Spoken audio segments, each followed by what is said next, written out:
I used to be someone who wanted to die. When I think of wanting to die, that's not really the truth. Because the truth is, I want the suffering, the pain, the hardships, the hurt to end.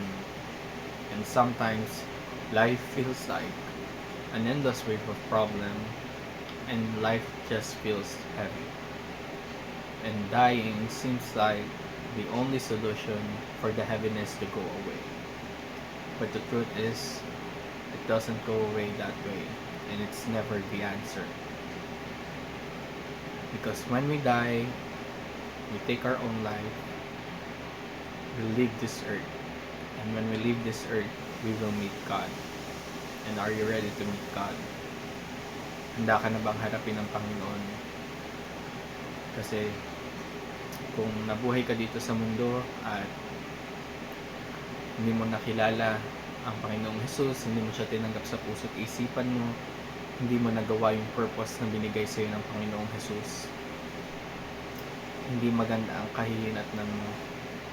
Kung akala mo dito sa lupa, yung paghihirap at yung mga sakit na nararanasan mo, kung kukunin mo ang iyong buhay, magpapatuloy lang yun. Dahil impyerno ang pwede mong makaharap kung kukunin mo ang iyong buhay nang hindi nakikilala ang Panginoong Jesus at hindi sumusuko sa Kanya. Dahil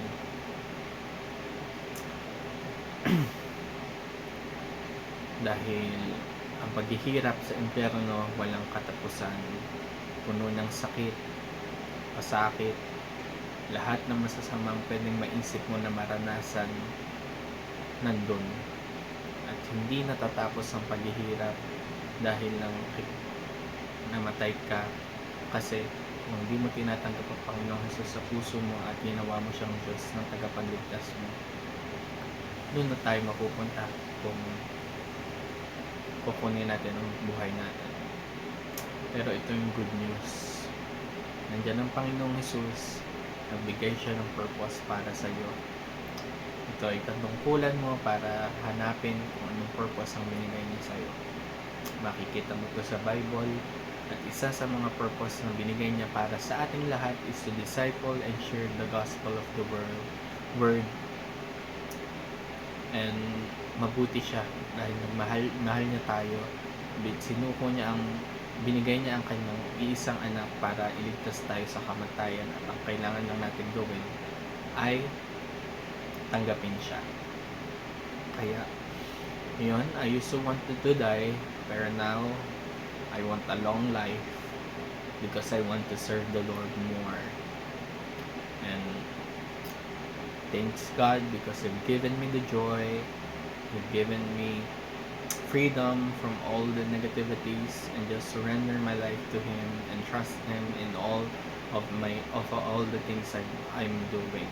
Kaya I praise God for that because He changed my life, and I know He can change too.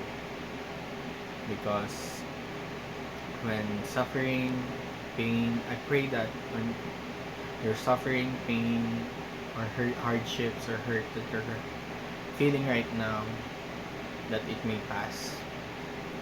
Or if you face them again, you triumph over them and learn to depend on God and let go of control because He knows the best for you.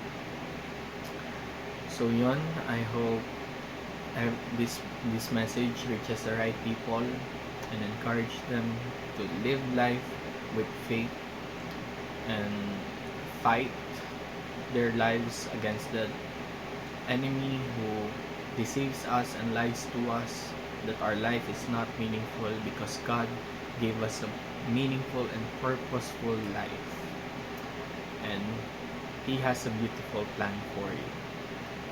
So I hope you